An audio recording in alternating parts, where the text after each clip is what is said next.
Chers frères et sœurs, à nouveau, je vous salue. Alors, je viens faire ce message pour m'adresser en particulier à ceux qui ont la charge de conduire le troupeau de Dieu. J'avais déjà fait une vidéo dessus. Beaucoup de nos frères à travers le monde ont eu à recevoir ce message aussi et le transmettre. D'ailleurs, ils ne cessent de le faire.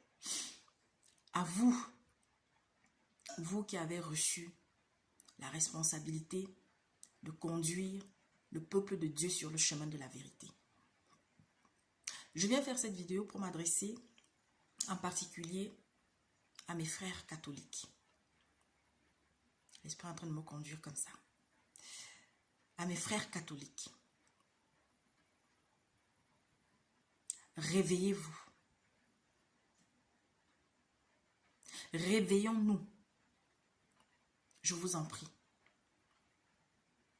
Plus rien n'est caché. Plus rien n'est caché. Cultivez-vous. Cherchez à savoir.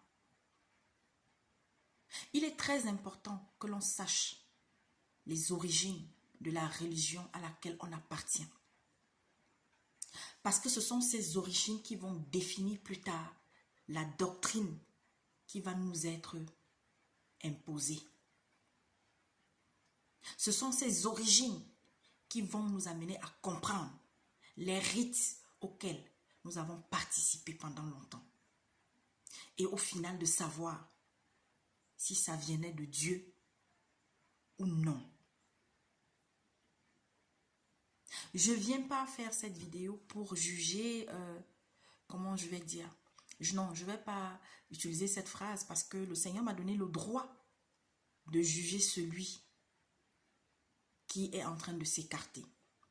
Mais avant de le faire, je dois être sûr que je suis clean moi-même aux yeux de l'Éternel. Dieu ne m'a pas donné le droit de condamner qui que ce soit, de donner une sentence finale en disant que tel est perdu. Non. Alors c'est pourquoi je viens faire cette courte vidéo pour dire à toi mon frère, à toi ma soeur, toi qui es au séminaire, je m'adresse à la jeune génération de futurs prêtres, de futurs diacres. Vous êtes nombreux aujourd'hui à connaître la vérité sur un bon nombre de choses. Allez-vous continuer sur le même chemin que vos aînés? Nous savons comment la parole, telle que nous la connaissons aujourd'hui, de Dieu, est arrivée en Afrique. Mais on avait déjà conscience qu'il y avait un Dieu qui existait. Oui.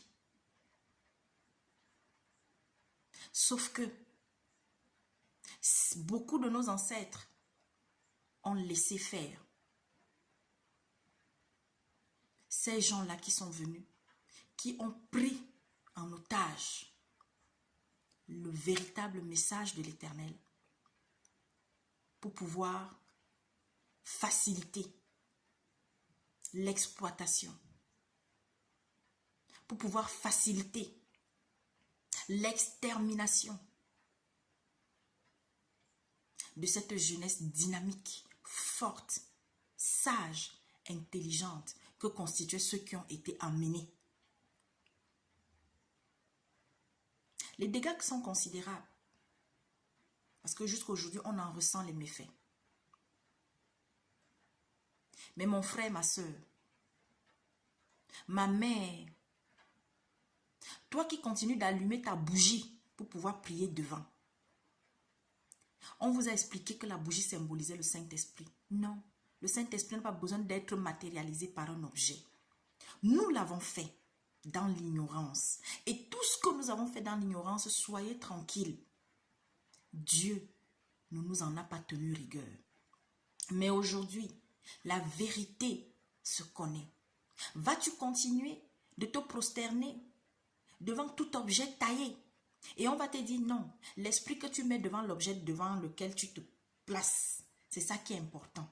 Si tu sais que non, tu es juste en train de symboliser Jésus, de symboliser Marie, de symboliser je ne sais quel saint, sans y mettre l'adoration. Mais attendez, vous-même, vous ne trouvez pas que c'est prendre les gens pour des imbéciles? Je ne viens pas ici aujourd'hui pour te dire, sors de l'église catholique. Non, au contraire, sois dedans. Reste si ce que tu connais déjà la vérité. Et cette vérité, partage-la. Cette vérité, demande à celui qui est à la chair, pourquoi est-ce qu'il continue de transmettre un faux message? Pourquoi est-ce qu'il continue d'amener le peuple à perpétuer de fausses pratiques? Alors que Jésus, qui est le chemin, la vérité et la vie, est venu avec la grâce me dire, lorsque je pêche, que j'entre dans ma chambre et que sincèrement, je me confesse. Après, aller voir le prêtre se confesser, ce n'est pas mauvais. Mais il faut te rassurer que le prêtre devant qui tu vas te placer pour te confesser, il n'a pas couché avec la femme d'autrui la veille. Il n'a pas pris l'argent la veille avant d'aller célébrer une messe quelque part. Il n'a pas pris l'argent de la dîme et aller donner à une njomba au quartier. C'est-à-dire qu'il n'est pas sale aux yeux de Dieu. C'est ce que le Seigneur nous demande. Et je vous encourage, mes frères catholiques, à lire la Bible. Pour ceux qui l'ont. Et ceux qui l'ont, demandez le discernement. Recommencez à zéro.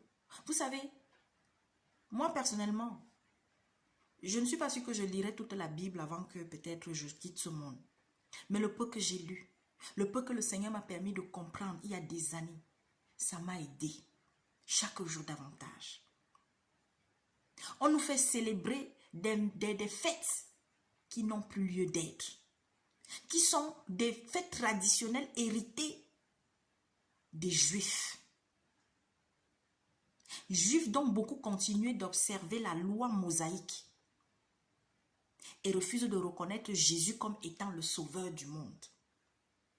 Mais tout ça, si vous ne faites pas des recherches, si vous êtes seulement cantonné à la bouche du serviteur de Dieu, c'est-à-dire de celui-là qui est d'abord un homme comme toi et qui comprend avec sa compréhension, comme on dit, et qui vient vous délivrer maintenant sa compréhension comme étant la vérité toute faite, vous allez continuer d'aller dans le trou.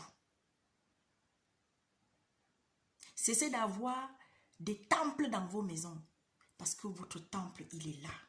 L'endroit où Dieu vient siéger, il est là. Vous êtes le temple de Dieu.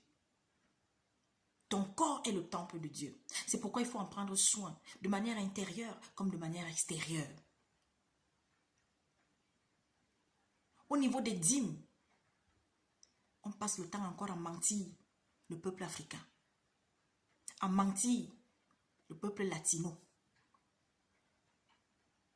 à mentir. La dîme parfaite, c'est Jésus. Et la dîme que Dieu même avait acceptée, c'était les produits de la terre. Dieu n'a pas besoin d'argent. Dieu veut que cet argent, il y a quelqu'un qui est en train de souffrir à côté, va donner l'argent là-bas. Il faut soutenir le serviteur de Dieu. Oui, c'est normal. Si tu constates que peut-être au sein de l'église, il y a un banc qui manque, va faire fabriquer ton banc, apporte-le à l'église. Si tu constates que non, le serviteur de Dieu, il est le seul peut-être à supporter le loyer du lieu où vous célébrez le Seigneur, tu peux décider peut-être un mois, tu dis non, mon frère, pas mon père, mon frère, parce que ce soit le pape, que ce soit le bishop, ce sont nos frères. Il est temps que vous le compreniez. Moi, je ne vous donnerai pas les versets. Tout ce que je vais vous dire, c'est que lisez Matthieu. Commencez à partir de Matthieu. Parce que nous avons été paresseux. Les gens, ils sont là quand on parle comme ça. Oui, c'est dans quel verset? C'est dans quel verset? Allez lire Matthieu. Et demandez le discernement. Rien que seulement Matthieu là. Comme j'ai recommencé. Le baptême, ne faites plus baptiser vos bébés. Mais allez présenter vos enfants lorsqu'ils naissent. Et que le serviteur de Dieu impose juste sa main. Comme Jésus l'a fait. Lorsqu'il était en train de parler à la foule. Et que les enfants tournaient autour de lui. Et que les disciples ont voulu les chasser. Jésus a dit, laissez les petits enfants venir à moi. Et il leur a imposé les mains. Nous avons fait baptiser nos enfants. Mais Dieu ne nous condamne pas, nous qui l'avons fait dans l'ignorance. On a été baptisés étant petits pour ceux qui l'ont été étant bébés. Et ce baptême que nous avons reçu, soyez tranquilles. Parce qu'il y a des gens qui disent que non, il faut recommencer le baptême. Non, ce qui a été fait dans l'ignorance, le Seigneur ne nous condamne pas pour cela. Donc ceux qui vous disent quand vous allez quelque part là, ah tu as été baptisé, ah tu étais chez les catholiques, tu as été baptisé. Non, le baptême là c'est zéro, il faut plutôt être plongé dans l'eau. Dites à celui-là, rappelez-lui, le bandit qui était à la croix à côté de Jésus et qui a reconnu Jésus comme étant le Fils de Dieu. Qu'est-ce que Jésus lui a dit? Celui-là, il a été baptisé. Il a été plongé dans l'eau. Il a payé la dîme. Hein?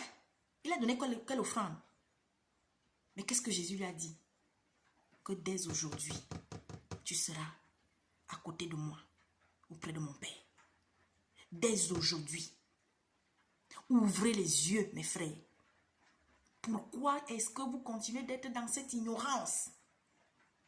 Pourquoi?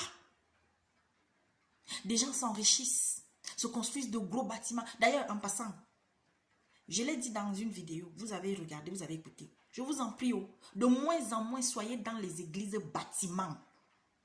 Il y a des églises qui vont tomber. Physiquement, spirituellement aussi. Quand on voit que dans une église, les signes des sectes sont là. Un œil dessiné, c'est là. Vous voyez des signes sataniques dans l'église. Mais vous continuez d'aller vous prosterner devant cette chair. Vraiment de grâce, je vous en prie, mes frères. Ça ne s'adresse même pas seulement aux catholiques. Tu es quelque part. Un serviteur de Dieu qui dit que tu ne dois pas aller à l'école. Mon frère, dès que tu entends même ça là, coupe tes pieds, ne pars plus. Un serviteur de Dieu qui tous les jours, toi, madame, tu pars tout le temps dormir seulement à l'église. Tu ne t'occupes plus des enfants, tu ne t'occupes plus de ton mari. Après, quand le mariage va finir, tu viendras pleurer. Un serviteur de Dieu qui arrache la femme d'autrui, qui couche avec des gens dans l'église. Un serviteur de Dieu, toi tu es dans la chorale, tu passes seulement ton temps rien que à tâter les filles de la chorale. Et toi qui es dans la chorale, tu es là seulement rien que pour guetter le gars qui est, je ne sais pas, qui est au piano, je ne sais pas où. Je vous en prie. Je ne suis pas parfaite. Mais je partage avec vous, non seulement d'abord mon expérience, mais aujourd'hui, ce que Dieu met dans mon cœur est de venir vous délivrer. Lisez vos Bibles, demandez le discernement. Et lorsque vous voulez même aller à l'église, chaque fois que vous y allez, priez. Priez avant de vous asseoir. Demandez le discernement. Demandez le discernement, je vous en prie. Et qu'on ne vous trompe pas, ce n'est pas parce que tu ne parles pas. J'ai même pas envie de prononcer cette façon de dire que c'est le parler en langue là. Ce n'est pas parce que tu ne parles pas ça que ça veut dire que Dieu ne t'entend pas. Ce n'est pas parce que tu ne cries pas dans l'église, tu ne sautilles pas que ça veut dire que Dieu ne t'entend pas. L'apôtre Paul nous a suffisamment enseigné sur notre comportement lorsque nous sommes au sein d'une assemblée. Et je vous le dis, ne soyez pas dérangés, gênés, frustrés si vous constatez que un frère, à commencer par le serviteur de Dieu, se comporte mal.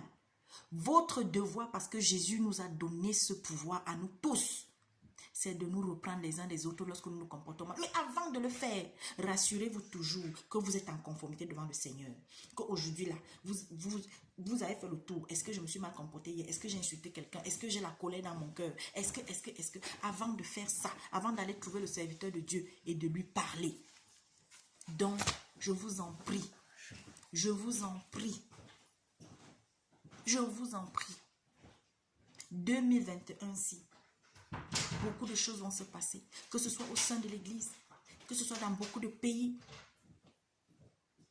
Beaucoup de gens avaient eu à avertir le monde de tout ce que nous sommes en train de vivre, mais on ne les a pas écoutés. Faisons attention. L'ennemi est dehors et plus que jamais, il est en train de dévorer. Il est à la chasse. C'est écrit dans la parole. C'est dans Matthieu. Jésus a énuméré tous les travers qu'il y aura au sein de l'église. Pourquoi est-ce que quand il y a des gens aujourd'hui qui viennent dénoncer ça, vous vous en prenez à eux, alors qu'ils ne disent que la vérité? Moi, j'aime parler de la parole de Dieu terre à terre. Si vous attendez que je vais venir réciter les versets, je vous dis, prenez seulement Matthieu. Lisez Matthieu du premier chapitre au dernier et demandez le discernement. Et vous allez comprendre. La soumission de la femme, c'est le respect. La soumission de la femme, c'est son respect. Si tu respectes ton mari, ça veut dire que c'est Dieu que tu respectes. Parce que ton mari est ton maître. Tu es son aide. Toi, l'homme, aime ta femme. Ce n'est pas parce qu'on a dit que la femme doit être soumise que tu dois la piétiner. Parce que n'oubliez jamais, la femme est celle-là qui apporte la lumière dans la maison, dans le foyer. Un homme qui veut réussir, il doit respecter d'abord sa femme. Et je vais vous dire, le premier geste d'amour d'un homme, c'est d'abord le respect. Ne vous y trompez pas. C'est d'abord le respect. Si un homme ne vous respecte pas, il ne vous aime pas. Un homme ne vous aimera pas avant de vous respecter. Non, il doit vous respecter. S'il vous plaît. Et parlez de Dieu à vos enfants. Je sais, parfois, ce n'est pas facile. Le matin, faites votre prière en famille si vous le pouvez. Mais priez avant de sortir de chez vous. À un moment donné de la journée, si vous le pouvez, placez-vous. Mais même si vous êtes dehors, prenez même 1 minute pour ne serait-ce que vous adresser à l'Éternel. Et le soir, avant d'aller vous coucher, prenez vos enfants, si vous en avez. Parlez au Seigneur. Priez.